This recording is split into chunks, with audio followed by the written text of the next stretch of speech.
설명하려고 쌤이 이러고 있냐? 당연히 우리가 지금 계속 공부해온 게 좌표 평면에 점을 표현하려면 반드시 수학상으로 표현을 해줘야 된다고 했죠. 뭐와 뭐로? 가로축 값과 세로축 값으로.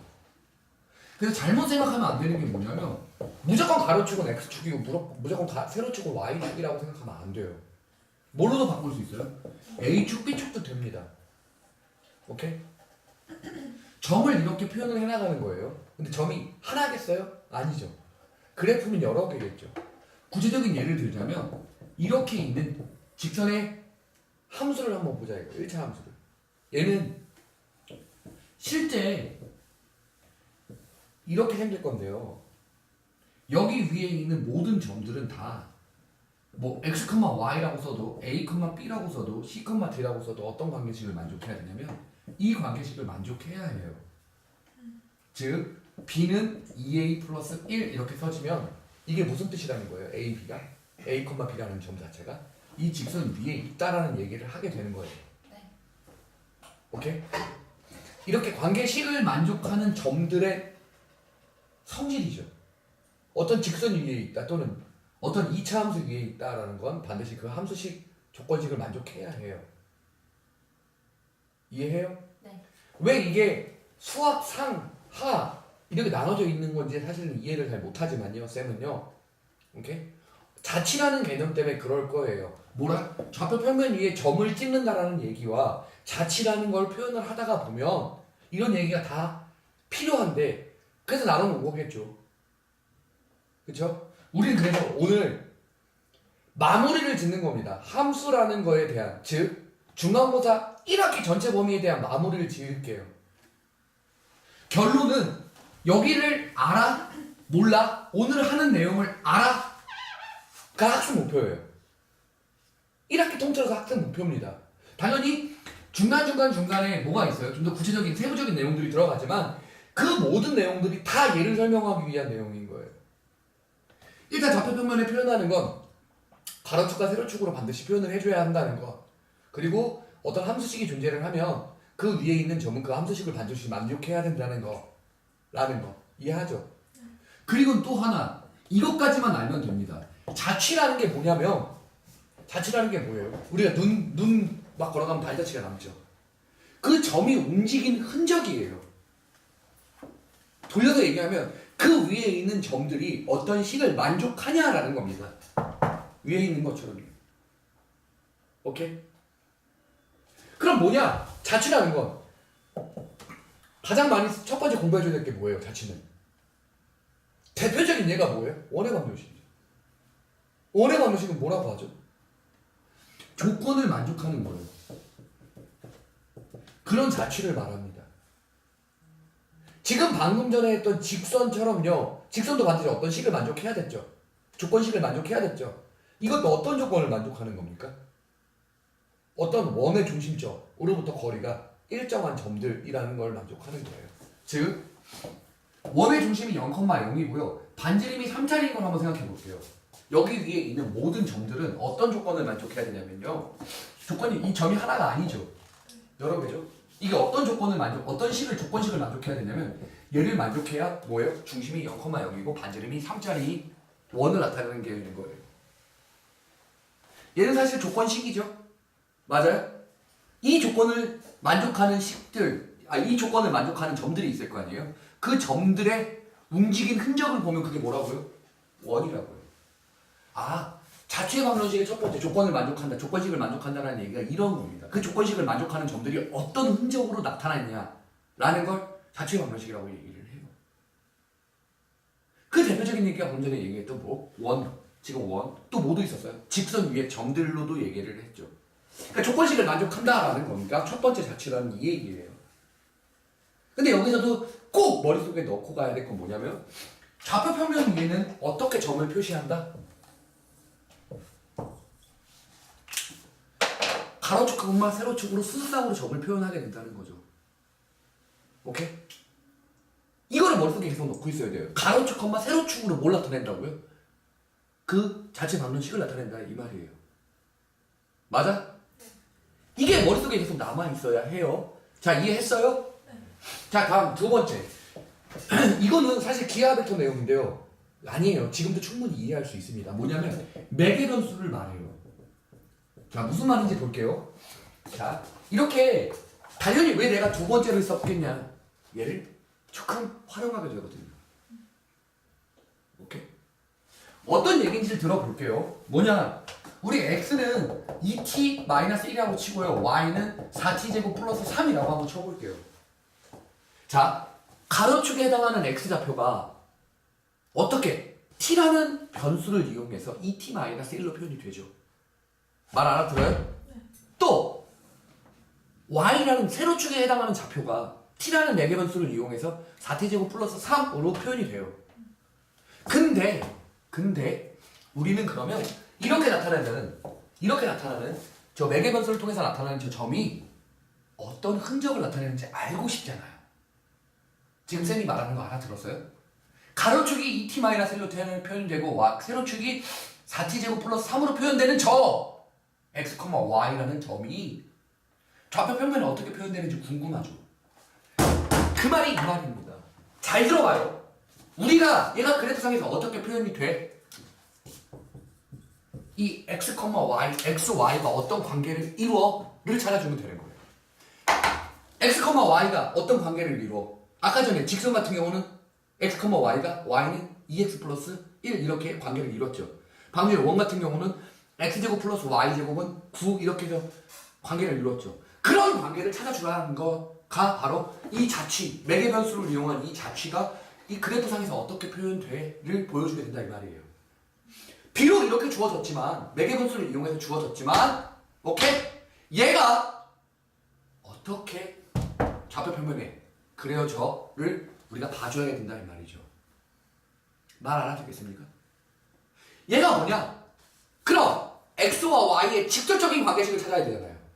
얘는 x, y의 직접적인 관계식은 없네요. 하지만 매개 변수 t라는 걸 이용해서 뭘 하게 돼요? 표현을 하게 된다 이 말입니다. 이해하시겠어요? 그래서 y의 t 자리에 누굴 넣어요? 이걸 넣어준다 이거예요. 이해하셔요? 이제 어떻게 돼요 그러면? 자, 이렇게 되겠죠. 우와, 뭘로 표현이 되는 거예요? 저런 자체 방정식이 2차 함수로 표현이 되네. 오, 저렇게 표현이 된다라는 얘기군요. 뭔 말인지 알겠어요? 다시 한번. 매개 변수라는 것 자체가 중요한 게 아닙니다. 뭔 말이 중요하냐면 그 매개 변수로 표현된 가로축과 세로축 값이 있을 거 아니에요? 그 가로축 값을 x, 세로축 값을 y라고 놨을 뿐이에요. 꼭 x, y일 필요는 없어요. a, b여도 돼요. 알겠죠? 그러면 이 가로축 값과 세로축 값을 이용해서 그 가로축 값과 세로축 값의 직접적인 관계식을 찾아주면 우리가 알고 있는 함수식이든 아니면 도형의 원의 방정식이든이 나오게 될 거다라는 얘기가 매개 변수를 이용한 자체 방정식을 표현한다라는 거예요. 여기서 배워야 될 건 x, y의 관계식을 찾아줘야 한다라는 얘기예요. 이게 두 번째 자체 방정식에서 필요한 내용인 겁니다. 자, 이해하십니까? 됐어요? 오, 자체 방정식 이제 마지막 거예요. 이것까지만 하면 여기 도형의 이동은 다 설명할 수 있습니다. 완전 우리가 지금까지 알던 거와 단순히 외웠던 걸 좀 다르게 설명을 하게 되겠죠. 자, 매개 변수를 이용한 자체 방정식 이해하시죠? 여기까지 알아듣겠어요? 네. 자, 이제 세 번째 갑니다. 뭐냐면 또 다른 조건식을 이용한다라는 거죠. 자체 방정식이 세 가지밖에 없습니다. 그래서 여기까지 안다라고 한다면 이제 게임 끝났다. 이게 무슨 말이냐? 라고 하는 걸 잘 들어보세요. 자, 첫 번째 거 내용도 두 번째 거 내용도 되게 중요해요. 두 번째 거에서 뭘 배우는 거였어요? 그 가로축과 세로축의 관계식이 우리가 원하는 자체 방정식을 찾는 것이다 라고 생각하면 되겠죠. 자, 세 번째 거는 잠깐만 집중을 빡 해보세요. 길어야 5분 내에 끝납니다. 알겠죠? 잠깐만 집중을 빡 해요. 알겠죠? 집에서 남자친구 있었던 적이 있어? 와우! 그 새끼는 자원봉사자. 보죠? 뭐를 할 거냐면 이런 문제라는 게 있습니다. y는 x제곱 플러스 1이라는 2차 함수가 있다고 칠게요. 이 2차 함수 위에 p가 존재한답니다. 오케이? 그리고 이 바깥의 점 a라는 점이 있는데 그건 5,0이라고 할게요. 여기서 제일 중요한 건 p는 고정된 점이 아니에요. 2차 함수 위를 쫙 움직이고 있는 상황인 거예요. 알겠죠? 하나의 고정점이 아니고 움직이고 있어요. 이 말 이해하시죠? 자, a라는 점은 5,0 바깥에 있대요. 그럼 우리는 그 점 AP의 중점을 M이라고 놓겠습니다. 맞죠? 이렇게 놓는데요. 그럼 여기서 중요한 포인트는 이해해요. P가 움직이면 A는 고정되어 있지만 P가 움직이면 그거 AP의 중점인 M도 같이 움직이겠죠. 그럼 도대체 M의 자취의 방정식은 어떻게 생겨? 라는 걸 물어본다고요. 그게 저 세 번째 거예요. 차근차근 들어보면 진짜 별거 아닙니다. 이해하시죠? 여기까지. 자, 보죠. 이렇게 2차 함수 y는 x제곱 플러스 1이라는 점 위에 p가 있고요. a라는 점이 뭐라고 되어 있냐면 5,0 이렇게 있습니다. 이해하시겠습니까? 네. 되나요? 이해해요? 네. 자, 보시죠. 그럼 p가 이렇게 움직이는데 p를 꼭 x, y가 아니어도 된다고 했죠. 뭐여도 된다고 했어요, 쌤이? a, b 이렇게 가로축과 세로축 다른 문자로 표현을 해도 돼요. 알겠어요? 그럼 자, 얘기를 잘 들어보세요. a, b가 어떤 조건을 만족해야 된다고 했어요? 2차 함수 위의 점이니까 2차 함수식을 만족해야 한다고 했죠. a, b는 이런 조건을 반드시 만족시키는 상황이에요.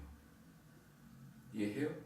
그리고 a, p의 중점인 m은요 어떻게 표현되는지 보세요. 맞나요? 이해하세요? a, p라는 놈의 중점은 이렇게 표현되지는 않겠어요?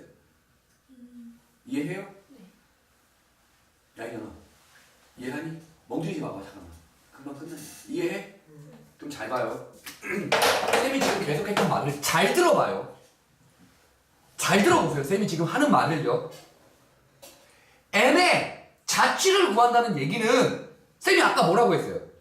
가로축과 세로축의 관계식을 구해주라고 한 거 아니에요? 이만큼이 가로축이죠. 네. 이만큼이 세로축이죠. 우리는 쌤이 왜 스몰 x, 스몰 y로 안 나와요? 얘랑 겹쳐서 헷갈리니까요. 굳이 꼭 고정적으로 스몰 x, no, 스몰 y, no 그런 거 아니에요. 이해해요? 우리가 여기서 찾아야 될 자취의 방정식은 결국엔 누구 찾으면 된다 이거예요? 얘를 찾아주면 된다 이 얘기 아니야? 맞아요, 틀려요? 맞아요. 말 이해하십니까? 충분히 이해하죠? 우리는 저 라지 x와 라지 y 관계식을 찾아주면 돼요. 그런데 안타깝게도 저 라지 x와 라지 y의 관계식을 찾으려고 하는데 이런 예병활 둘의 관계식이 직접적으로 연결되어 있지 않다 이거죠. 그래서 배웠다. 매개 변수를 이용한다는 걸. 너무 아쉽다. A, B라는 또 공통된 문자가 아닌 다른 문자잖아요. 개 답답하죠. 하지만 우리 아까 전에 매개 변수 없앴을 때 하나의 t로 정해놓고 문제를 풀었죠. 얘도 비슷하게 갑니다. 이렇게 가도록 하죠. 우리가 뭐를 알아요? A, B의 관계식을 알아요. 맞아? 네. 얘는 잘 보세요. 이게 얼마라고요? 라지 x라고요. 그럼 스몰 a는 얼마가 되는 거예요? 이렇게 되는 거죠. 맞아요? 스몰 y는 이렇게 되죠. b는 얼마가 돼요? 알아듣겠습니까? 네. 우리 뭘 찾아야 돼요 이제? 관계식 찾아야 되죠. 아까 전에 매개변수 t를 이용한 관계식을 찾듯이 얘도 똑같습니다. 우리 a, b 관계식을 알죠. 또 다른 조건식이라는 거예요. 이게 대입해보죠. 이거예요. x, y 관계식 나와요 안 나와요 지금? 나오고 있죠. 여기서 우리가 찾아준 답이 얘예요. 근데 여기서 조심해야 될 건 이거예요. 쌤, 그럼 라지 x니까 라지 y니까 이렇게 쓰면 안 되는 거 아니에요? 이렇게 쓰면 틀린 거 아닌가요? 이거 틀렸네요? 라고 생각할 수 있지만 그런 뜻이 라지 X와 라지 Y가 그런 뜻이 아니죠. 이게 뭐예요? 가로축과 세로축이라는 거에 의미가 있는 거죠. 얘도 지금 스몰 x는 가로축이고 스몰 y도 가로축, 세로축 이런 뜻이에요. 어때요? 알아듣겠습니까? 자체 방정식을 완성했습니다. 저 세 가지 갖고 다 설명하는 거예요. 이제는 말 알아듣겠습니까? 어렵나요? 충분히 이해할 만하죠. 네. 끝.